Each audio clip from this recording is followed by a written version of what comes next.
in building more trust and confidence in the electoral process and in the elections of August 2022.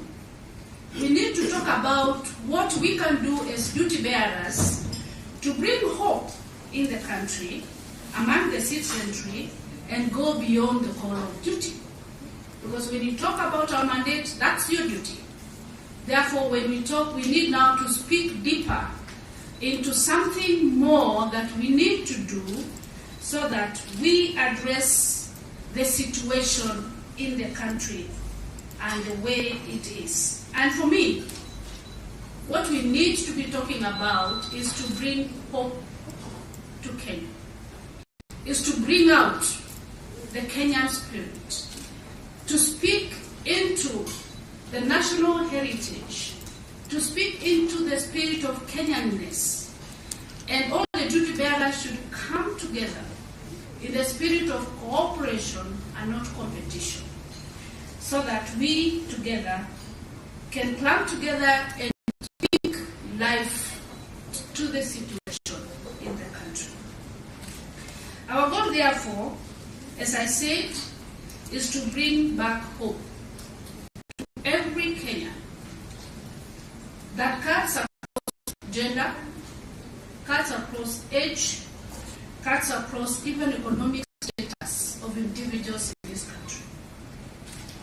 We need to resolve as a media sector not to air what brings disrepute to the institutions of governance, not to air things that will bring down the fabric of Kenyanness, not to air inflammatory remarks from very respected people in this country, so that we black out that and save our psyche as a nation from such disparaging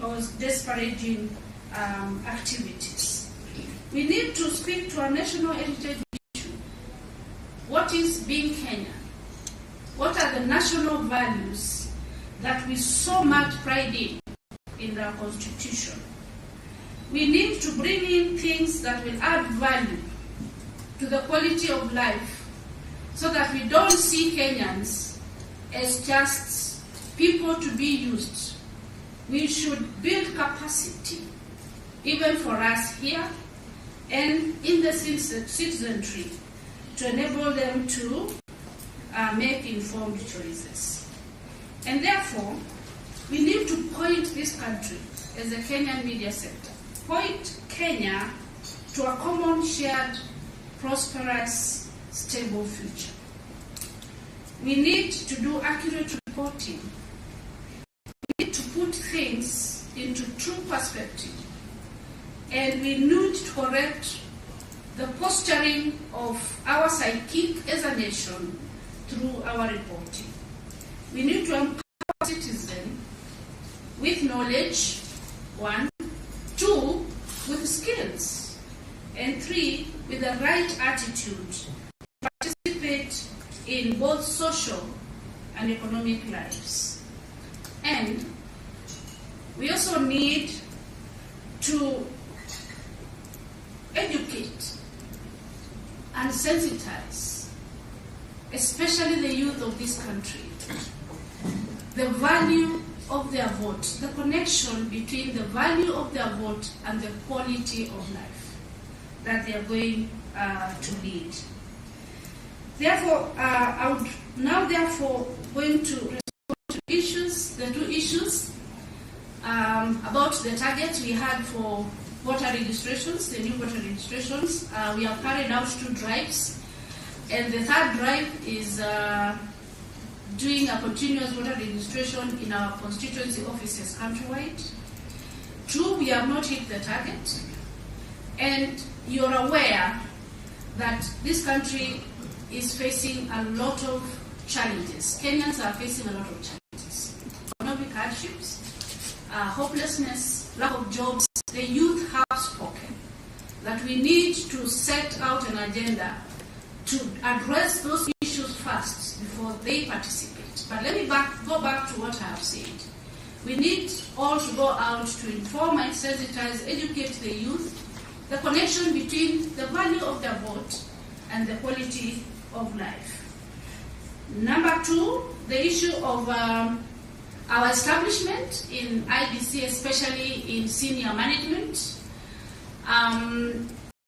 The adverts went out to fill the vacancies in the office of the CEO, the office of the deputy CEO, also it, and the senior directors in IEBC. The advert is now closed and the recruitment process is ongoing. But let me tell you this, that even those who are in acting capacity have been IEBC for the last 10 years. And therefore, we are equal to the task, even in acting capacity, to be responsible and to be accountable for the decisions we make, sitting on those positions, because first and foremost, we are Kenyans. Thank you so much. Thank you very much, Joyce. She overshot her time, but since I mispronounced somebody else's name, let me not be harmed now. I would like to open up this forum now, and I would like to see by show of hands the number of people who would like to either raise questions or make contributions. We will take those together, and then if kindly indicate the person whom you would like to respond, and mark them down. So Daisy, Jack, Madam Derito has left, but she has somebody from her office, Lucas, and Janet. Yes, I can see the first hand. Kindly, very brief, please. We are going to share this time. So we start there. You'll be second. Janak will be third. Let's take those three first. And I'm standing here so that if you see me tapping the microphone, it means you're talking too much.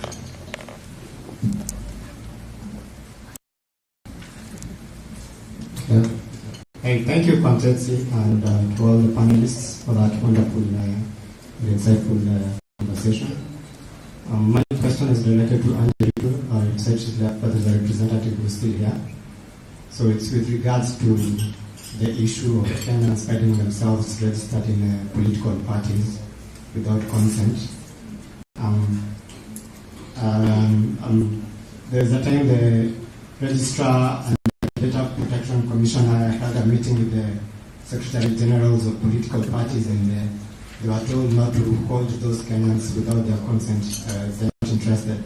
And I'm wondering to myself, it's been a year since then, but as recently as last week, I was in a conversation with some people who are complaining that they are finding themselves in parties that they are no interest in joining in the first place. Obviously, it's not in the interest of those political parties to remove these numbers, because to them, those are numbers. So can something really be done to ensure that that happens? Because a lot of people don't even know in the first place that they're storms of it. Thank you very much. My name is Josphat Waima, MC aspirant Fongara. My question goes from IEBC. I would like to know from IEBC, why is it that, as you very well know, everybody is entitled to vote anywhere in the Republic of Kenya. But during the previous mass voter registration, it happened that from the ABC, or it was violation of rights of the people who wanted to transfer their vote. If you wanted to transfer your vote, for example, if you move from, let's say, Athi River to Nairobi, more preferably, for example, to Muthaiga, and then you want to register there, as far as the clerks for the registration of transfer of voters were concerned, they were telling people to go for the letters from the area chief to prove residence in this unconstitutional. 2. One is enough. Thank you very much. Jana.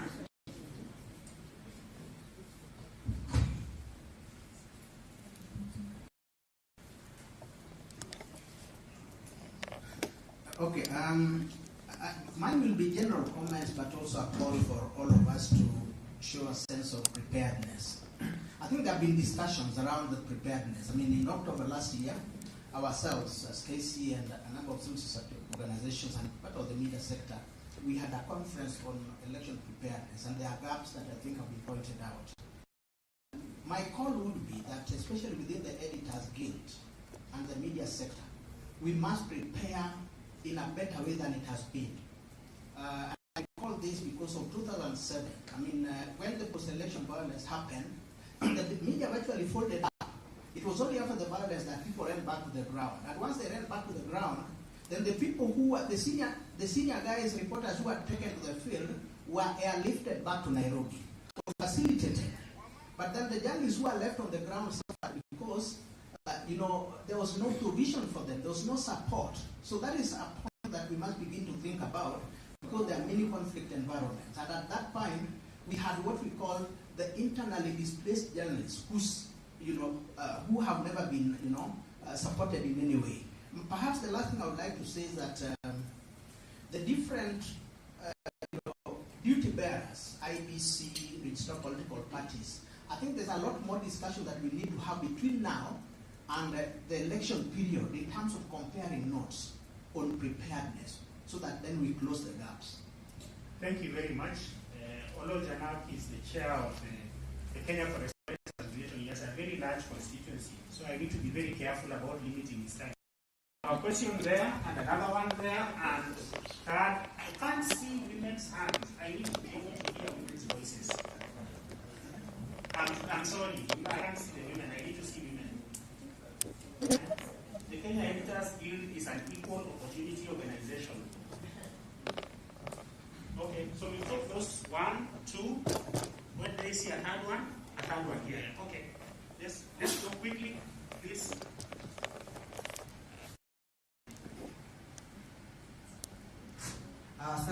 My name is Gasheke. I'm from Mathare Social Justice Center. My question, maybe it can be answered by the Commissioner of Police or the media. Early warning, there is a lot of violence. If one candidate moves from Nairobi to Mathare, Juja Road to Rwai, the whole livelihood that there is, there are lots of criminality, violence, horrible. And I have not seen this in the headline. IBC, I don't know. I think there is a lot, there is a low-fare violence going down that is not reported. With the young kids, politicians mobilizing those violence, a lot of police stations in Eastland, they are full of motorbikes that are being detained every day. This is building up to a very major crisis. And I warn, because sometimes, like Golo said, 207, even IBC, I don't think they have a capacity. The police, it's in a horrible situation. Nowadays, you have to Inspector General. Sijui kama amepata hii report kweli, because there is a lot of violence happening. So nauliza kwamba wanaweza tuelezea kwamba hata Director of Intelligence a report ya kwamba the problem we are facing is not only President should be receiving this, because we are facing a major crisis of violence of young people in Nairobi. Okay, we have there's someone again.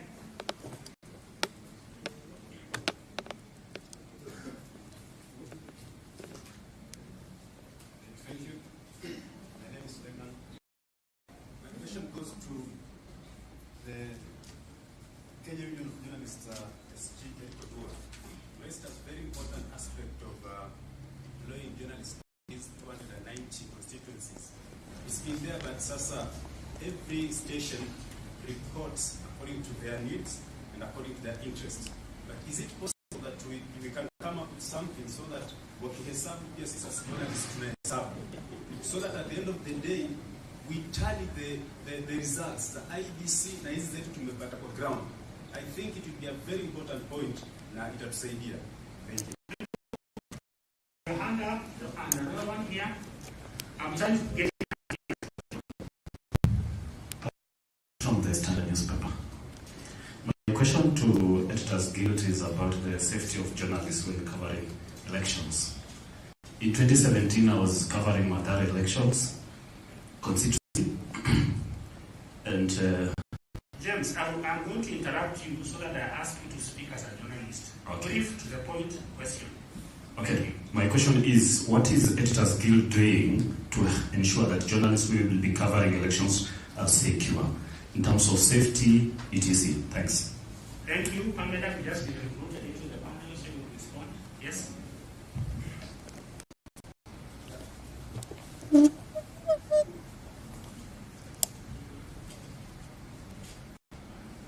My name is Leonard Wamalo from West TV. My question goes to the registrar of political parties, as much as she has left. I'm told there's someone who is taking in. So, about the new bill or the new law on the primaries, from the open to the closed, what is the registrar of political parties, that is the custodian of the membership of party of people who are members of political parties?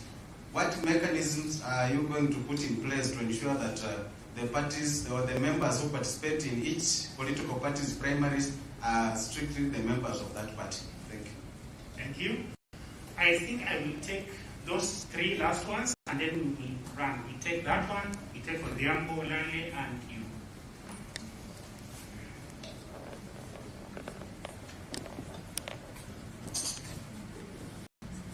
Yes, my name is Peter Mburu from Living Nation. I'd like to direct my question to the representative of IEBC. You viewed the low voter turnout to hopelessness, how Kenya is suffering. I don't know whether IEBC is in possession of some empirical evidence or what is the basis of that assertion. Thank you.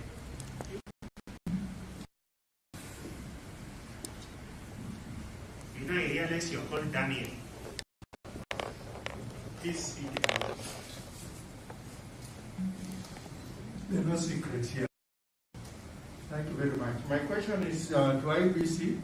Year in, year out, how IBC, before it was ECK, is prepared. Can you confirm to us how prepared you are? Because we don't want to prepare for the elections and we find that on the day of the election, like we had it in the past, the screen that journalists are polling with the results goes blank, and then issue of credibility. What are you doing? Rather than just telling us here that you are working on the credibility, because you have a very serious credibility problem right now. Thank you. Maybe that's why the voter turnout is low. Thank you very much. Last question. Begin. And as you ask the last question, I would like to caution the panelists that you want to answer your questions, you'll also be making your closing remarks. Yes, my name is Mathare Radio, and actually my question goes to the police, because when we are at the ground, what we see, especially, yes, when we are at the ground, actually during political parties and rallies, actually what we see at the ground does not even reflect if the police department is ready. Because whenever a certain party leader gets out I from... will go easy on the example, just ask yes. the question. Thank you. Whenever a party leader or a certain politician comes out from a rally, what is experienced before this kind of a person is kind of, how do you call it? Wezi, wanaiba, furuga, and everything. You are not asking the question. I am asking, so I want to know what kind of preparedness are they putting on the ground to ensure this is not happening? Thank you. We'll start with the office of the registrar. Please come and represent Ms. Applause.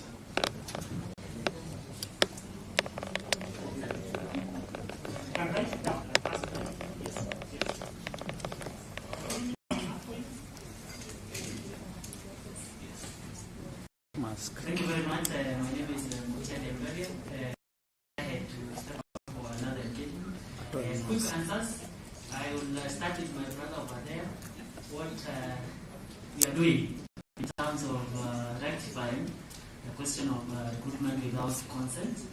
I think already we have established a system through eCitizen. Now, members of the public or anyone can resign, join, or even check membership status on eCitizen.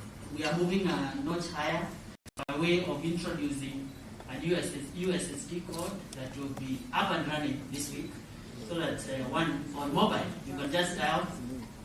I think I will have the privilege of announcing *509 hash, and you enjoy the services there. So in terms of the consent, you will be seeking.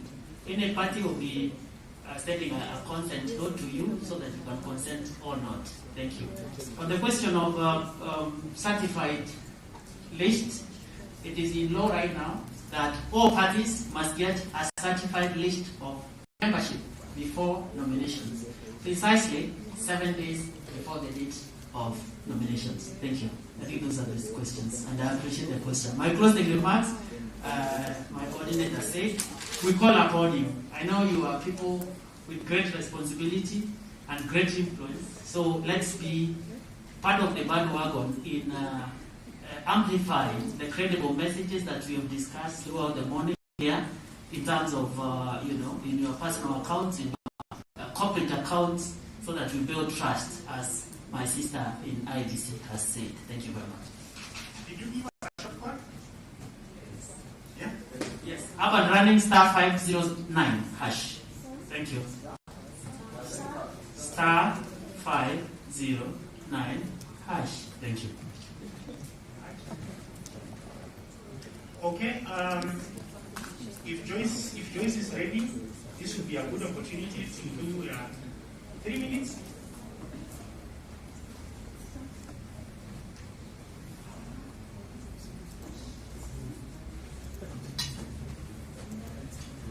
Thank you so much. Allow me to respond to the 3 issues raised on the floor of the House. One is why our registration officers were asking for proof of residence. And a letter from the chief was one of them. Utility bills like water, electricity, and all that were others. This is what the law states. And this is connected highly with the issue of credibility of the register of voters. I know there is an issue around costs transferred to voters, like traveling costs, meals, and all that when they are participating in any electoral process, like registration, voting, and all that. And we are also very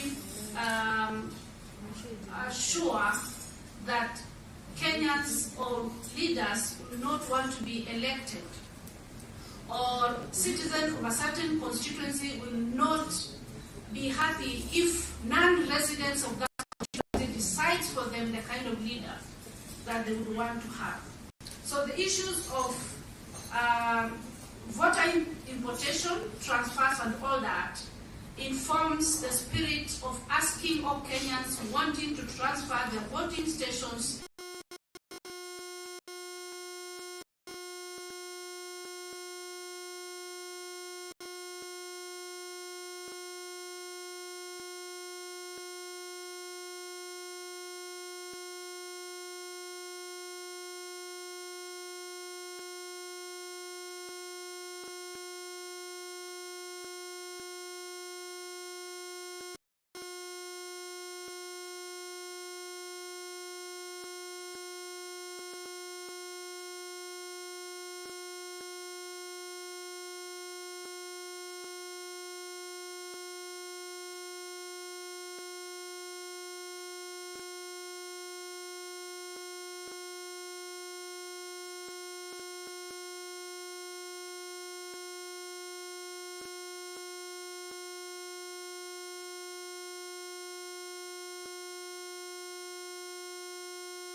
lives other than voting. So this has come through our engagement forums with the targeted populations, and that are the youth. Number three issue is how prepared is IBC? And I was asking myself, what aspect of preparedness are you asking? Because we have talked about recruitment, we have talked about filling the vacant positions, we have talked about many other things, recruitments, the procurements and all that.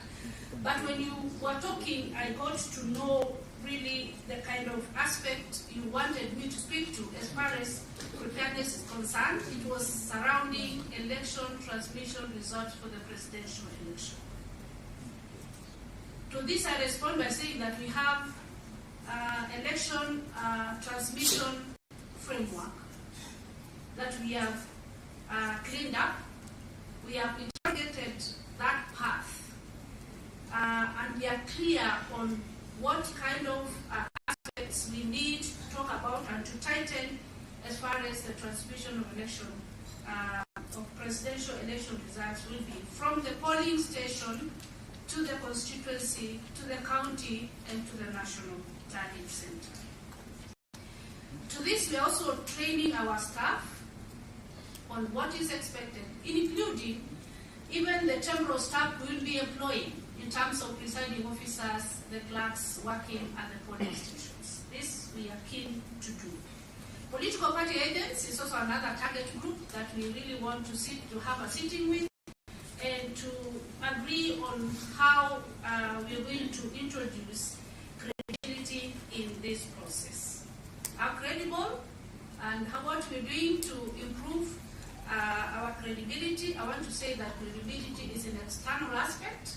It is external people watching you who will tell you you're credible. So therefore, what we are doing around credibility is that we're opening communication channels. We are sharing with all the key stakeholders what our plans are and what we are doing around credible elections in this country.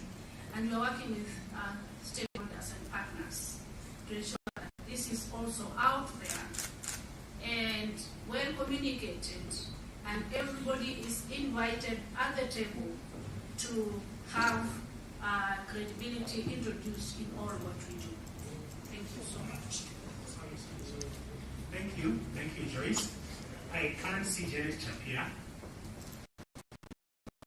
She's taken a break, so that means I'm going to ask my brother Giant to respond to the issues Kashek and other people have raised around security and policy.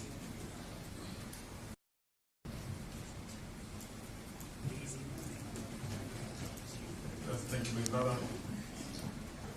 The first question was criminality and violence that we witness when we see those huge crowds gathering for campaign rallies. Now, what is the role of police in attending such functions? Human beings by nature are very disorderly, so the presence of police gives the assurance of order. So first of all, we create order and give the assurance of safety of the lives of the persons who are there, so that they don't hurt themselves through, this. And if at all there's somebody there who could be having, a different mindset. We saw the other day in the media a gentleman slapped a woman who was expressing a different viewpoint from what was obtaining at that point in time. And as far as we have given that communication, the gentleman was arrested. And the rest, I will leave it at that. So that is basically what police do. But I also want to ask, the previous speaker said something about the value of the vote, or the correlation between the vote and the quality of life. What much sense does it make for that youth who attends that rally? Knowing the value of the vote. I like this meeting because it brings a lot of stakeholders together. This is something that we need to address. The civil society mentioned that there's need for education, civic education in Kenyans, so that we know that a young person, young people in in developed societies are an asset. But it has come to a point where our young people are viewed not as an asset as such, but as tools by certain sections of society and as threats by yet society. So that they are coming together either portends for those who bring them, for whatever reason, a tool for use to achieve their ends, and for those who may not even be interested in that, as a threat that once the meeting or something of that nature is over, we're going to witness criminality. And sometimes it does happen. Now, our preparedness is what I want to call our preparedness now in the context of all stakeholders. Our preparedness is not what we're going to wait to do when the youth, the young people turn criminal. If we could equip these young people, and I want to call upon us to do that, with the requisite information so that they understand that the political process is not about that individual, but about their future, then we end up with a better society. Last, I can see you have kind of indicated to me that my time is over. I want to say that policing is at various levels. The primary level of policing actually is something which happens at home. We police officers are at the very tertiary level of policing. When somebody is now being arrested by police, that is the very, very tail end of policing. So what do we teach our children right from home? And for us in the media, think about it. It almost looks to me like what stinks is what sells for the media. What about that which smells good? I want to give you a case in point, in 2007, that yes officer who made a statement which made a difference, and the media escalated it. What if we had more of that? Would we not change the perception of society? Food for thought. I like this policeman. Lucas, you have 1 point to make. Daisy has ceded her space, and when Lucas finishes, it will be Pamela to answer on behalf of the game. Let me stand here so I can intimidate you. Thank you. My closing remarks, just one brief story that in society and matters to do with political issues, in terms of popularity, in terms of what people want to hear, talk to the politician. Politician will tell us what we want to hear. The time slides. 2, it will be the religious leaders who will pacify the situation, however bad it will be. 3, in terms of popularity, is the journalist who will do the analysis and do mass media, and inform the community. And therefore, that places journalists, editors, and all the people working in the media at a very important place. Lastly, I would want to say that as an institution, we started our monitoring process, and I would want, with your permission, to share a toll-free line that we are giving to the members of the public for purposes of sharing any information in terms of human rights violations. The number is 0800-720-627. Thank you. Thank you, Lucas. Yes, my boss. Let me just age her age and tell you, my boss, my senior, my mentor. Thank you, Conchesi. You can add big sister to that. Yes, that's the most powerful one. I have 2 questions to respond to. The first one was directed at KUJ, so I'll try to wear Eric's hat and answer that. And it was about can the media have their own results? This has been a controversial issue. We know that according to the law, the final results are actually the results that are released at a polling station. But we also know that IEBC is very clear that it is the only one that is mandated to announce the winner. So you can look at it this way. You can actually report the results as they come in, but it is not your mandate to declare the winner. That is IEBC's mandate. And I'm really encouraged here by ELOG and their parallel vote tabulation system that they have talked about. I think that's KEG. So we are conducting that kind of training for the individual journalists to know how to. And I thank you. One thing I would say is, Kenya Editors Guild is a civil society organization. We are journalists, yes, but now when we come together as KEG, it means we are now a civil society organization. So we are in this dialogue business. We are in what Olojanak was talking about.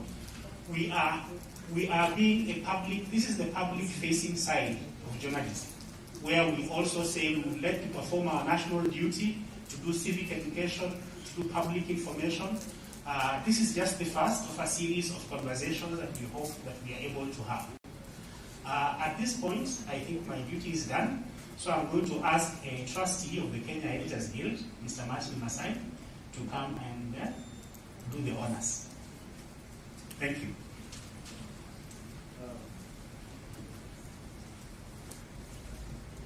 Thank you, my brother Kwamchesi, giving people opportunity to express themselves. I would probably want just to make some closing remarks, and I'll be very brief. I want to acknowledge the participation of the following. We've had ELOG here, we've had Kenya, and you need to forgive me if I say it wrongly, Kenya Commission of Human Rights, Kenya National Commission of Human Rights, on human rights. Very well, thank you.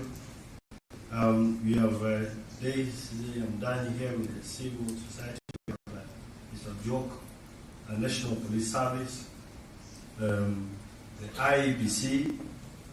We have many organizations here from the media fraternity.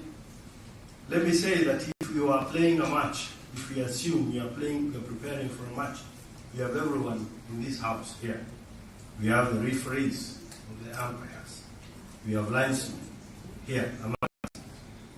We have the match commissars here to preside over this big match that is coming up in August.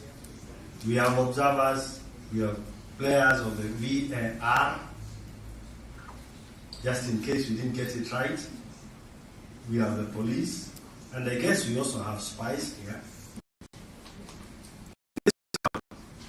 We have whistleblowers here. And I'm sure we also have gunsmen to make sure that the net in the goal is properly fixed. One key player who is here, who is not listed here, but I have had a key representative, is a player, the MCR aspirant. They are the players. And when I listen to this conversation, all these parties here, they have indicated, including IEBC, that they are all prepared. Or is there any organization here which would say they're not prepared for this election? Let me say that credibility is going to deliver what we do. And we have to just do it